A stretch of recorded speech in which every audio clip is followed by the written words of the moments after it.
Welcome, everybody, and thank you for joining us. My name is Todd Felton. I'm a digital strategy lead here at StitchDX, and really excited to get started in this conversation. First up is Eric Strigalis. He's president of StitchDX here with me and our chief strategy lead. Eric's got a background in organizational development and design, and he's been helping us build out our digital workplace strategy for the last 4 years. And also on the phone is Lauren Phelps, Senior Account Executive for Powell Software. Lauren has a passion for leading edge technology within the Microsoft ecosystem, and he's been leading enterprise organizations achieving digital workplace transformation for the last 8 years. So welcome, gentlemen. Let's get started. I want to start with Teams adoption. We're 6 months into the pandemic, and I certainly don't need to remind anybody on this call how much life has changed in the last 6 months. Absolutely. And for people working in the Microsoft world, Teams has been instrumental in this.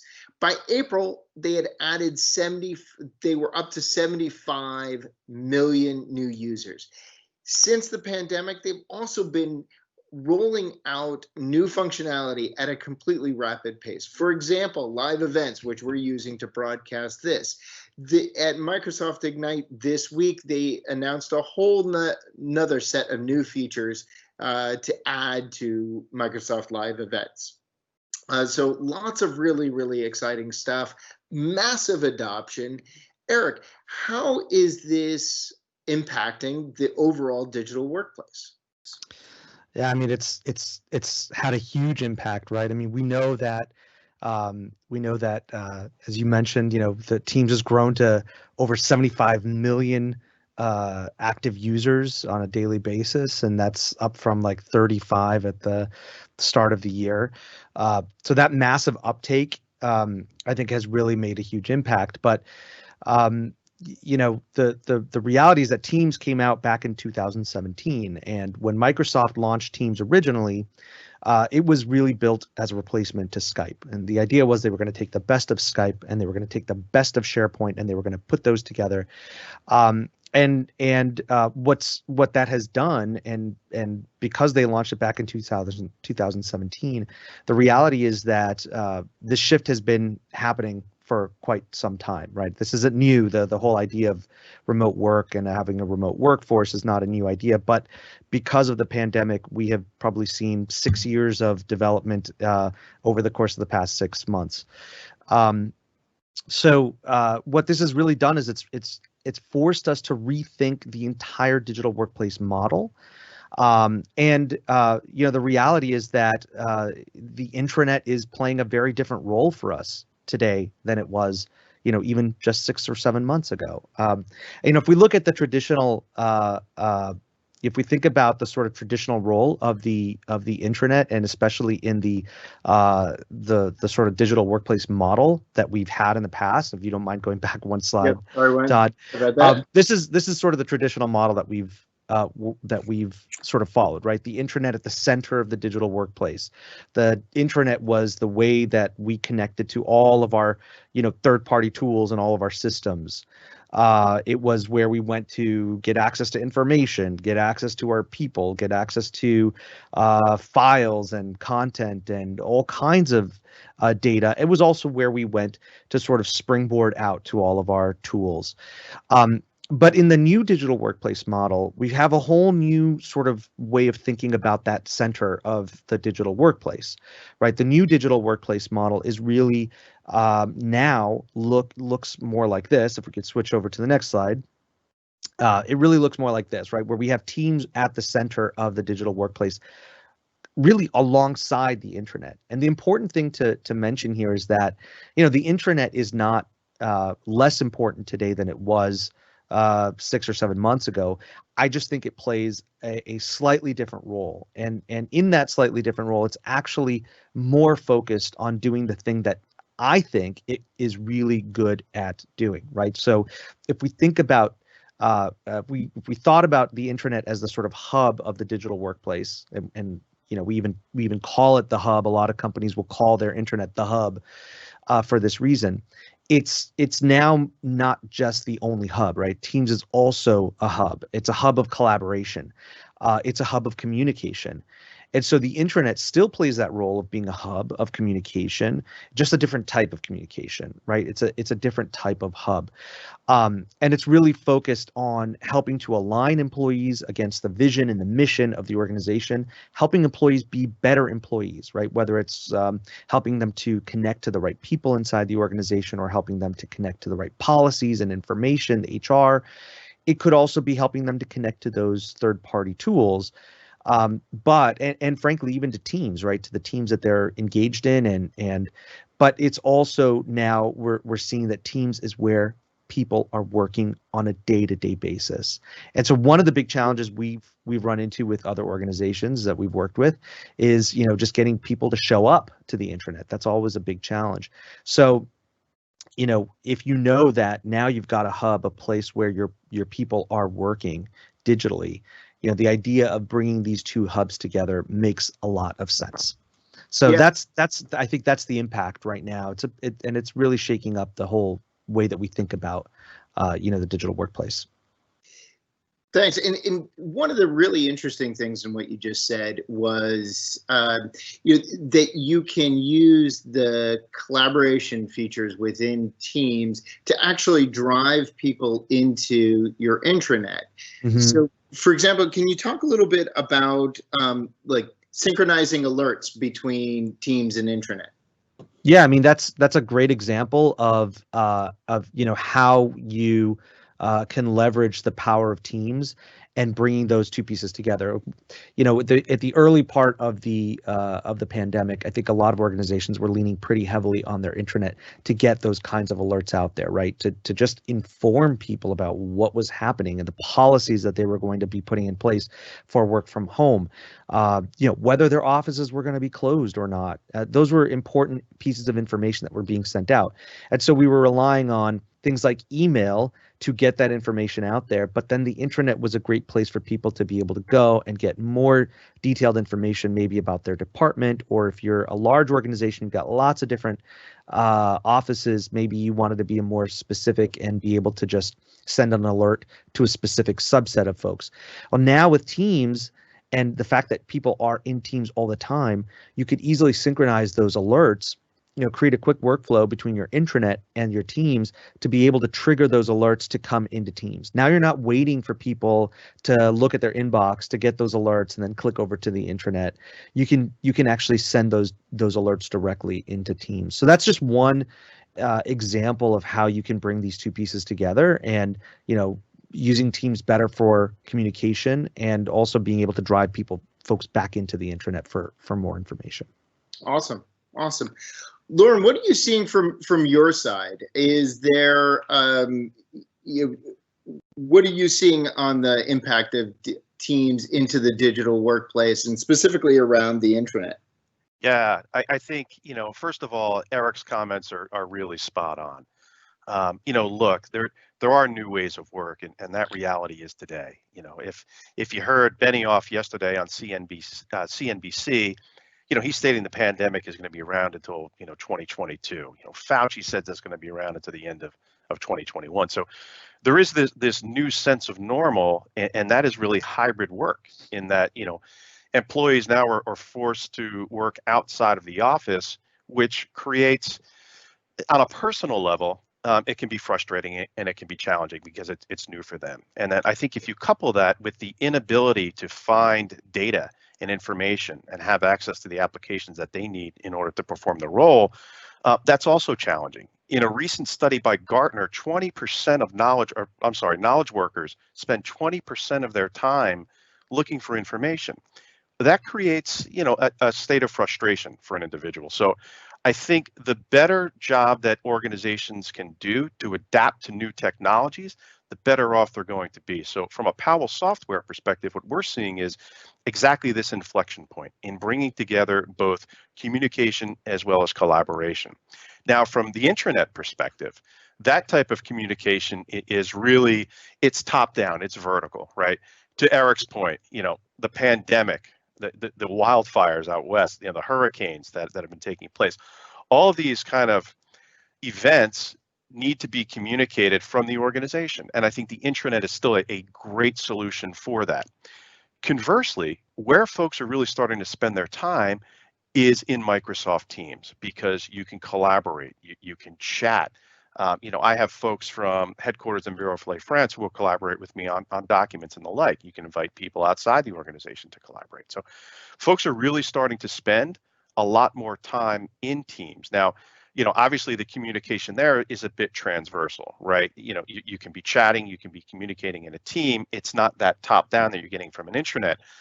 But again, that inflection point of bringing these two together starts to provide a seamless experience that is easy for an employee to engage, and it's easier for them to be much more productive. And a more engaged employee and a more productive employee obviously, provides greater benefit back to the organization. If you look at Microsoft and even some of, the announcements that are coming out of Ignite, and Eric picked on this a little bit. I mean, now bringing Power Automate into Teams and starting to do a lot of this automation, it just, again, it's around, look, everything is moving, much more digital. And I think the better job that organizations do in adopting that, the better they're going to be for it.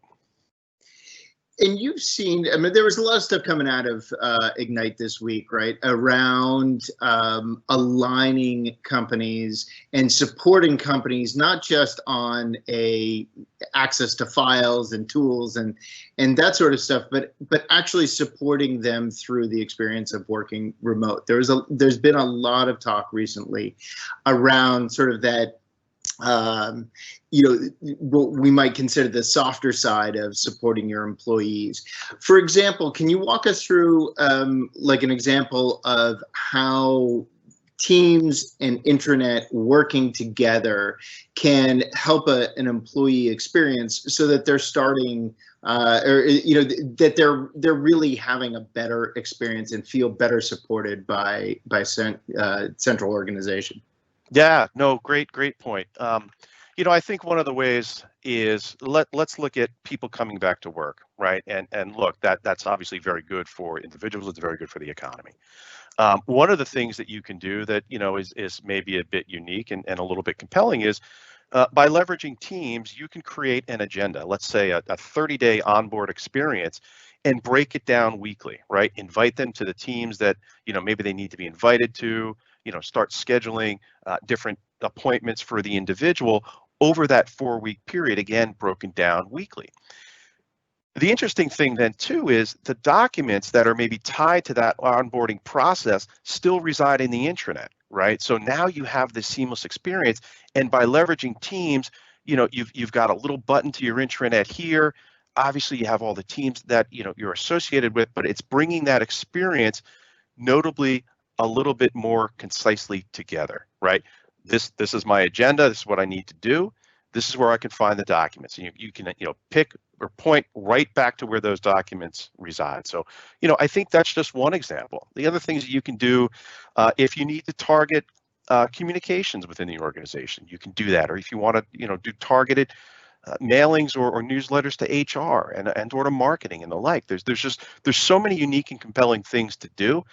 I think that when an organization looks at an outcome of collaboration end to end, that's where it starts to get really exciting for them. And I think once you start to do that, you can really start spinning up a myriad of different ways to leverage the two together.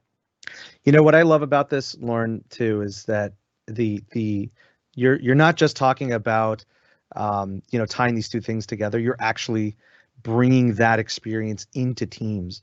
And I mean, I was thinking about what it must be like for someone to be starting a new job in this particular moment. Exactly. Where you don't have the luxury of being able to meet face to face with the different department heads or different parts of the organization to get onboarded and to really get a good sense of how the organization functions. And so if you do have those face-to-face meetings now, you're having them in Teams, and it's easy to be able to sort of cut back and forth and to share that experience directly with that user, if you're in a Teams call, for example. And that's, Exactly. personally, I think that's one of the big things that is driving so much adoption, because when you think about like the competition that's out there, right? You've got Zoom and you've got Slack. Those are really the two that the majority of people are using, right? Zoom is tough because once you're off of those calls, there is no connection. There's no communication that happens. You have to be in that call.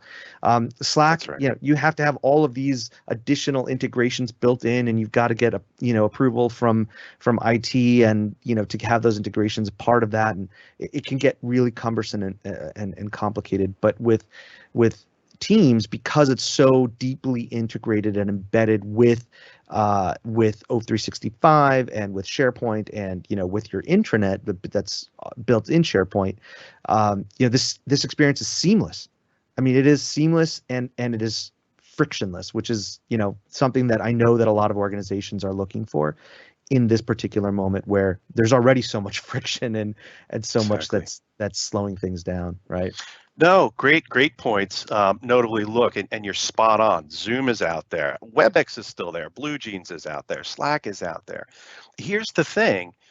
Taking advantage of all of the goodness of the Microsoft 365 stack, I think the employee onboarding experience is compelling. I think that tying these two together is compelling. I think where it becomes even more compelling is now you have the ability to bring applications into this experience, right? So Yeah, again, absolutely. that Yeah. single pane of glass. And look, the analysts are saying Microsoft Teams can become the next digital workplace hub. Microsoft says, and Microsoft views Teams as a platform, and you've probably heard some of that, dialogue being communicated. And that's one of their objectives for 2021. We happen, at Powell Software to completely agree, and we've been solving for this for quite some time already. So this new digital workplace model exists today, and folks are starting to adopt it. We have a number of customers who are going through this entire experience, and there's enjoyment from it, again, because it's frictionless. Eric, to your point, it's that single pane of glass. It's increasing employee engagement, it's increasing efficiency, it's increasing productivity. And I know it starts to get cliche when we speak in those terms, but that is an absolute fact. And as people do start to go back to work, notably in that hybrid role, this is one of the ways that an organization can really help solve for those particular challenges. Yeah, Lauren, I'm really glad you brought that up, because I wanted to switch towards sort of looking towards the future. Eric, we've seen the value of bringing the intranet into Teams to create that sort of seamless experience. How do you see Teams evolving alongside the intranet so that it really becomes the place where employees are doing work, where people are getting work done? Yeah, I mean, I think that's happening already. The evolution has been happening, and when you look at all of the releases that Microsoft has been pushing out, I mean, almost on a weekly basis in some cases, they're really focusing on shoring up that whole collaboration element, right? And things like the ability to have live events like what we're doing right now. Right. The fact that they've increased the limit on the number of folks that can be in a that can be visible on a call. I mean, all of these things are really driving to the point that we will likely not be working in the same place in the future, right? The future of work is going to be flexible. It's going to be dynamic. I like the idea of elasticity, right? An elastic digital workplace that allows you to work from anywhere, from the office even. And that was one of the things that I was talking about with a friend recently was, at what point will working in the office become the exception and working from home is actually the standard? And in some ways, I think we've gotten there. I think that's what's happening. There's a number of organizations that have already said they're not going to be back in the office. A good friend of mine works for a huge multinational bank, and they were told not to come back in the office for at least 2 years. 2 years.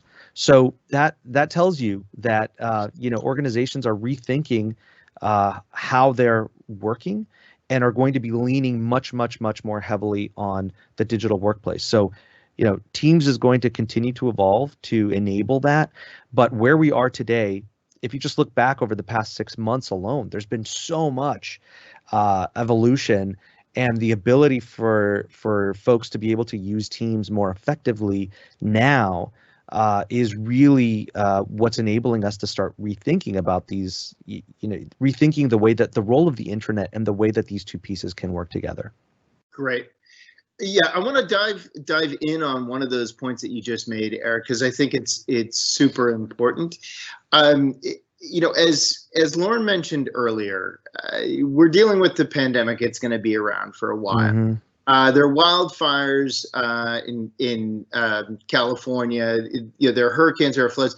There's going to be sort of an ongoing unsettledness for the foreseeable future, which means in connection also with hybrid work where people are spread across different time zones, there's really the asynchronous communication. There's this asynchronous piece. It's one thing when you're jumping on a Teams meeting with your colleagues and you're discussing things, but there's also this asynchronous communication piece of it where you might be working on a document and you want somebody else to review it, but they're either 2 time zones away, or they're at it. They can only work from 10 p.m. to 2 in the morning.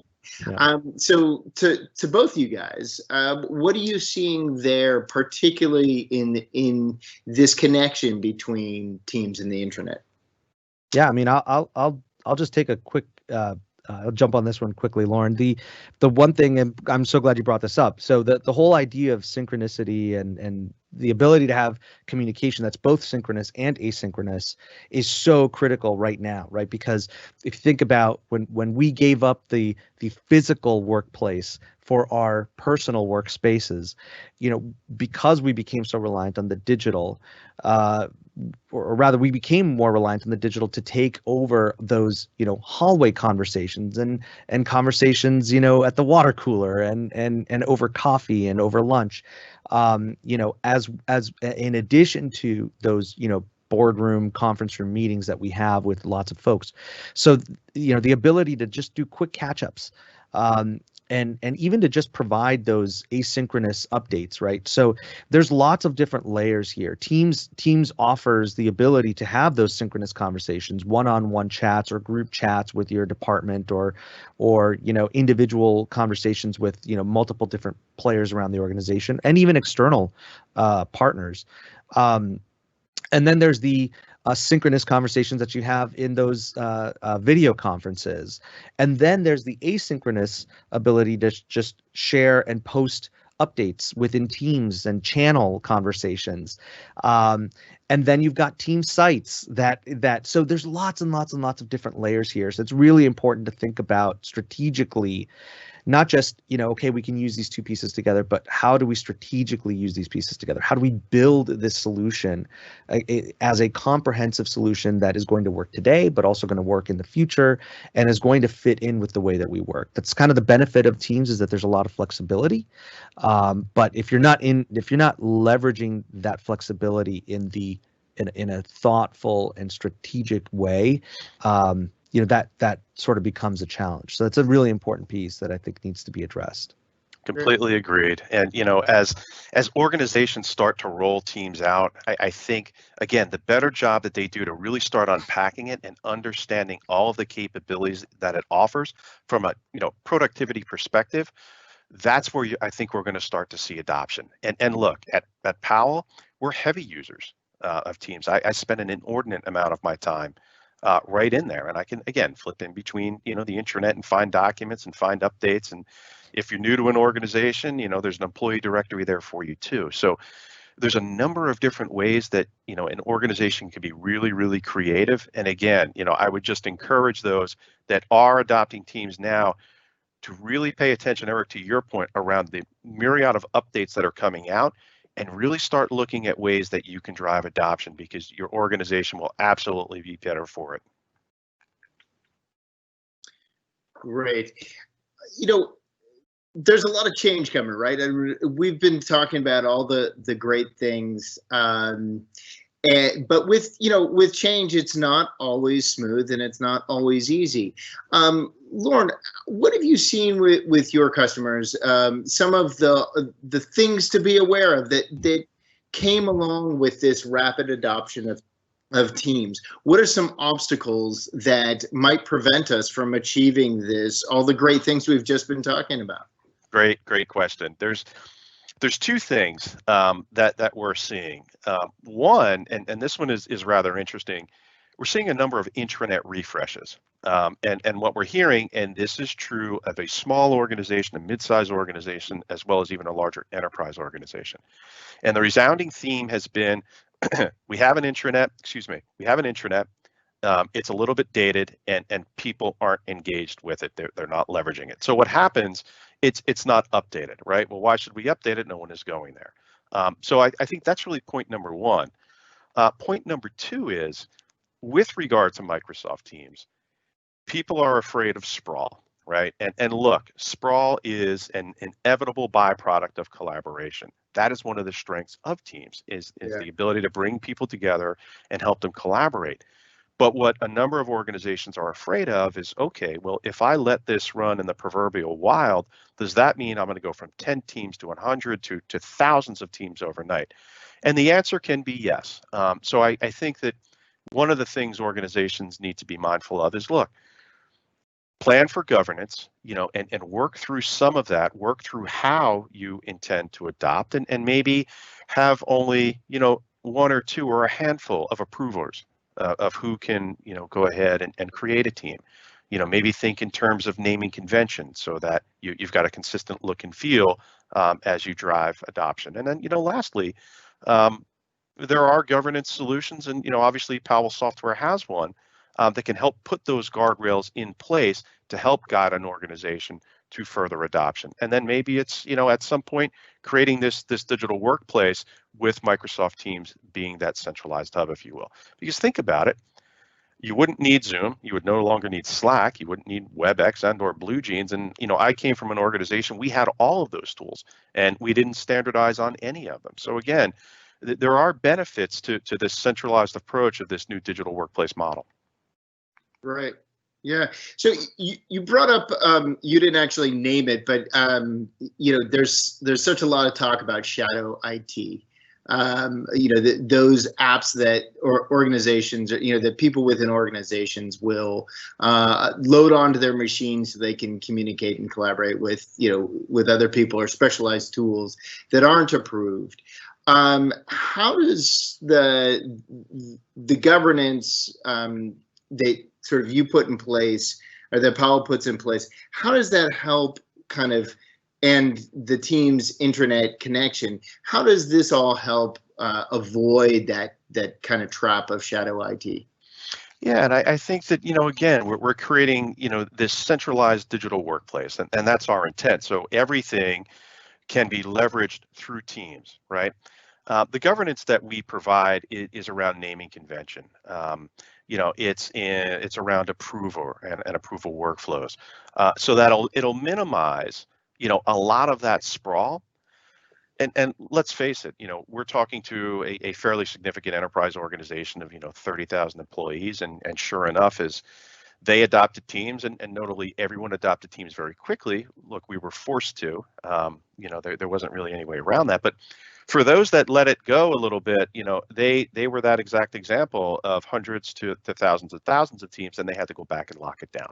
So rather than take, kind of that reactive approach, this allows you to be a little bit more proactive, provide guidance and structure in how we're going to go ahead and adopt. And, notably too, our partners do a really good job of that discovery and having those conversations too, because what we hear also is, we don't really know what we don't know, if we let this kind of go. So there needs to be, I think, that education process too, as part of a conversation.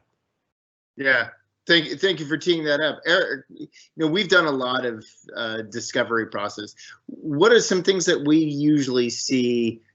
Talk us through kind of the discovery process and how we see organizations finding those the sprawl, the things that come up during that. I mean, we've certainly worked with a number of organizations, large and small, that run into this kind of problem. And one thing I will say is that the answer to most of the big question that I think a lot of organizations face is, how do we get people to show up and keep coming back, right? And so there's two pieces of this puzzle. One is your content has to be relevant and engaging, and so that's on the communication piece of this, right? So your HR, your comms group, your marketing group working together to really develop content that's relevant, engaging, and that really drives the vision and mission and the why of the work, right? That helps people align to that. The other piece is, how do you create more relevancy? And this is where I think a lot of times we get tripped up in the intranet, is that we want to create a hyper relevant, hyper contextualized, hyper personalized experience because we think that's what's going to drive adoption. And what actually happens is that you end up creating a highly complex intranet, one that is, takes a very long time to build, a very long time to get up, set up, and then you're hoping that people will continue to use it because it's so personalized. But then, over time, it becomes very difficult to manage and maintain. So the benefit of the moment that we're living in right now is that Teams allows us to have those very contextualized, very relevant, targeted conversations in a much more direct way, right? And so instead of focusing on making the intranet this hyper personalized, hyper complex environment, focus on driving the messaging that is really relevant to the organization, that helps people align to the why of their business, and then allow Teams to be the place where people actually put that why into action, and actually can execute on the business, can execute on the why of that business. And so during our discovery period, we talk a lot about this, that Teams is where people are working. People are putting that why into action, and your intranet really needs to be where you're helping to drive the case for that why. Right. Thank you. One thing that I've sort of seen a lot, and I wanted to talk a little bit more, is you brought up sort of the nature of communications, the corporate communications. Can you talk a little bit more about particularly how corporate communications, sharing things like brand messages, but also to come back to the thread we were talking about earlier, kind of that support of employees.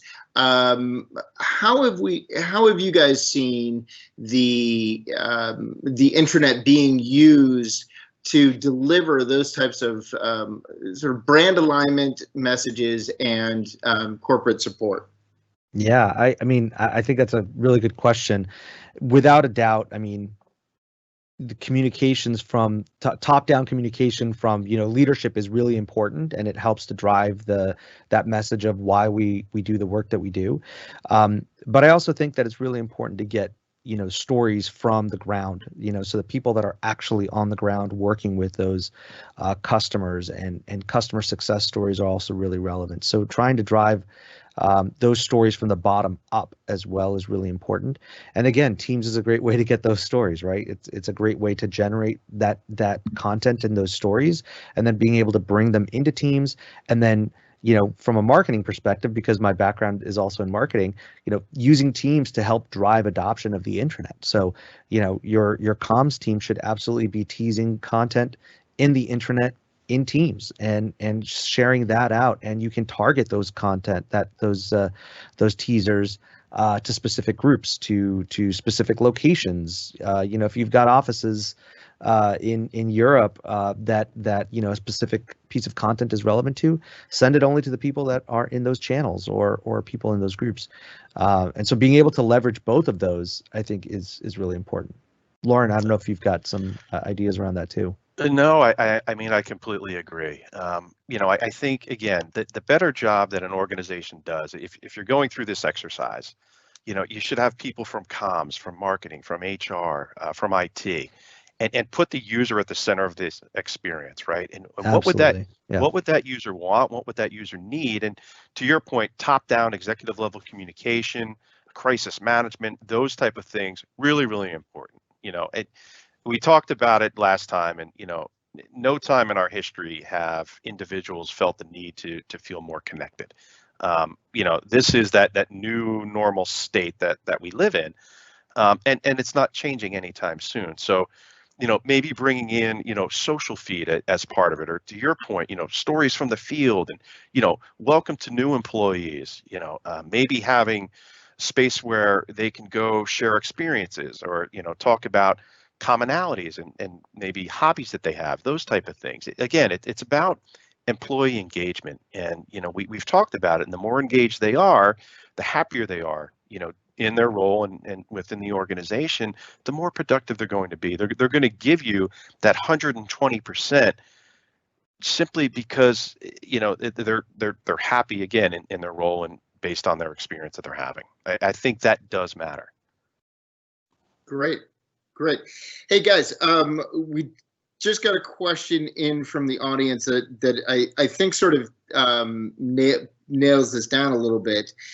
So I'm the head of an HR in a regional company with several distributed locations.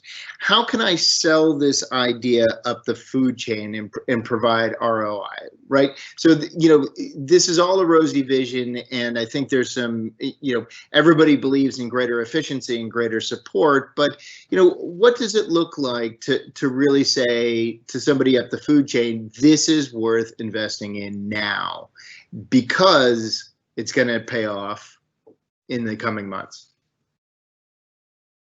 Derek, you want to take it first? Yeah, I think the first piece of this is that we know that a good, strong intranet is going to drive a more efficient organization. So the hard part about being able to sell the ROI piece is that you have to know the challenges that are happening in the organization. So we've worked with a couple of different organizations. So I'll give you an example of one way that we've seen this ROI right in real life. There was one of the largest retail book retailers in the country, lots of different locations, and they needed to be able to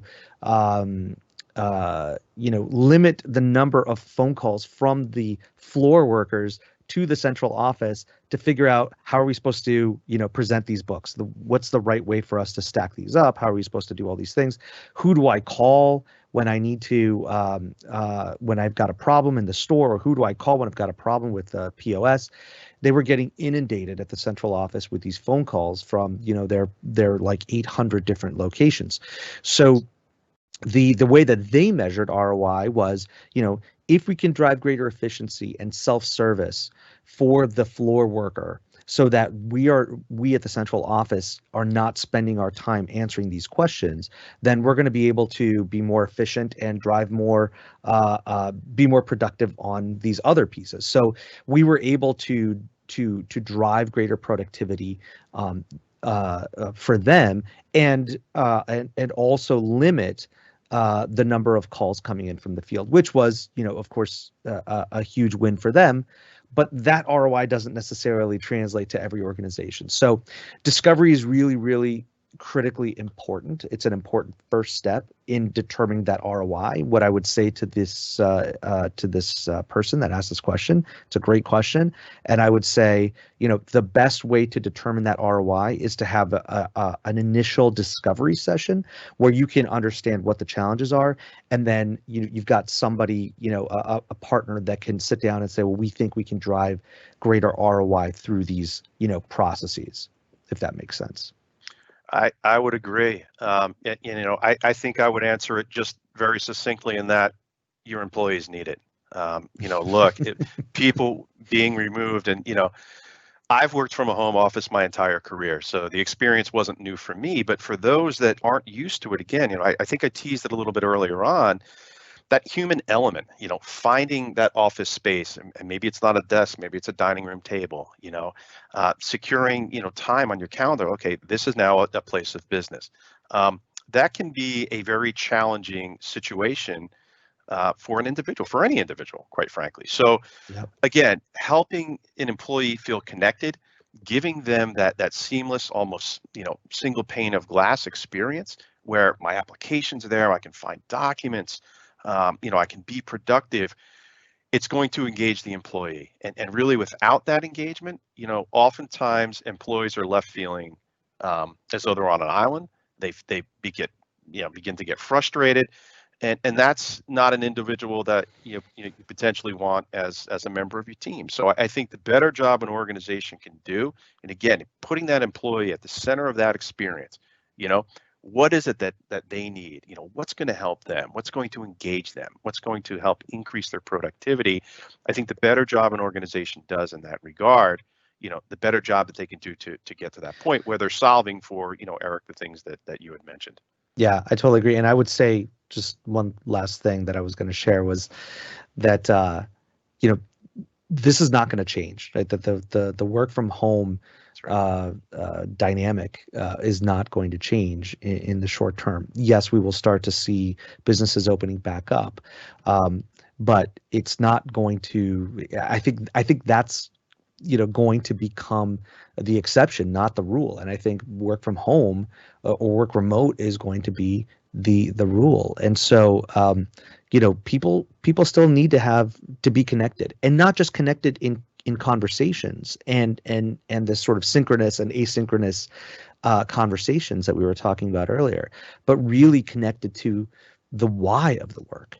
Why am I doing this work? I need to see the value beyond just the things that I'm doing on a day-to-day basis, or just the things that I'm having conversations with my team about. I want to see the value and the goals and the objectives and align the work that I'm doing to that. And the best way to do that is to share the stories from across the organization. And the best place to do that is the intranet. Teams will not replace the intranet. I want to make that really clear. It's not going to replace the intranet.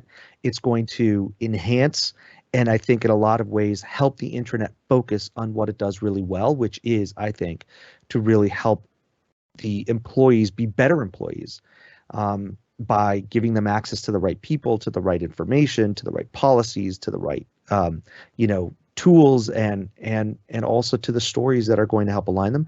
And then Teams is going to help them be better workers by putting all of that knowledge and all of that alignment into action in a way that really drives productivity, and I think that's your ROI right there, right? I mean, that's really the ROI. And just to add in, it's a much better investment to keep and support you and engage your employees that you have than to go out and get new ones. In terms of ROI, if you can keep your current employees engaged and working effectively and part of the organization, that is just bottom line better. But I want to talk, we've got a question in that I think is an important one. It's for a smaller organization. So, only 60 employees, so not a huge enterprise. What we're talking about, is this a massive lift for an organization like that? How does a smaller organization of 50 to 100 employees actually make this work? Yeah, no, it's not. I mean, this is my shameless plug moment, right? I mean, we've been able to launch these things in some cases as quickly as 30 days.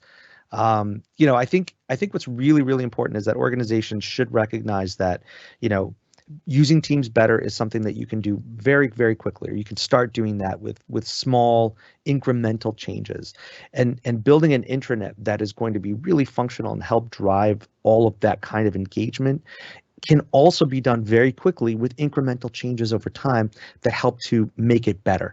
I think a lot of times organizations, especially larger ones, tend to want to boil the ocean and say, well, we need to have all of these pieces built into our MVP, because if we don't have that, then our people won't use it.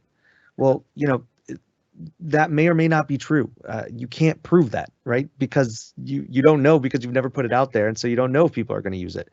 What I would say, especially now with Teams and the ability to integrate these two pieces together, we should be looking at how you drive adoption using Teams, because you know that people are there. It's this whole mantra of like, do I need to lead a horse to water, or do I bring the water to the horse?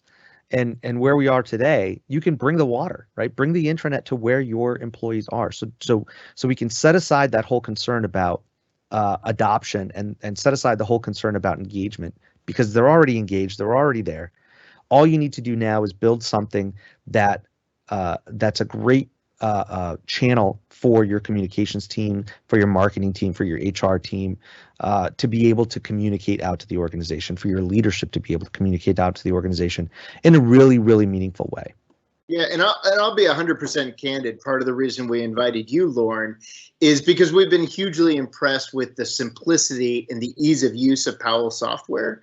So for a small organization that's adopting Powell Team or getting started in a Powell intranet, that's part of the reason why you're here, is because we like the ease and simplicity of implementing something like Powell software.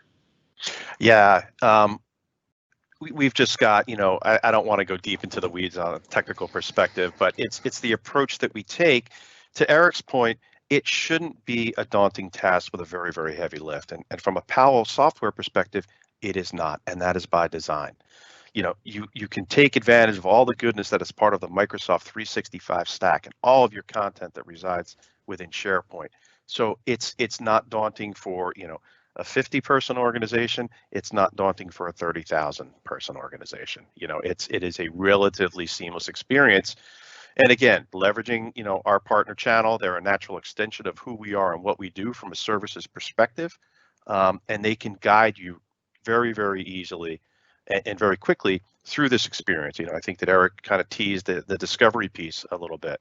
We talked about bringing together people from communications as well as marketing and IT, having an executive sponsor, and again, putting the user, at the center of that experience. But you can be up and running relatively quickly, and notably even within that 30-day window.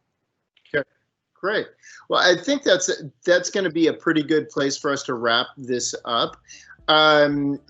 For people who are on and want to find out more, want to see what this looks like, particularly the ease of rolling out Powell Teams or Powell Intranet, you can reach out to either one of the two speakers here, and we can get you set up with a demo. If you want to carry on the conversation, love to hear it. Feel free to reach out to either of these two. So thank you both for your time today. I really enjoyed the conversation and look forward to continuing on. Thank you, Todd. Thank you, everyone. Thank you. Talk soon.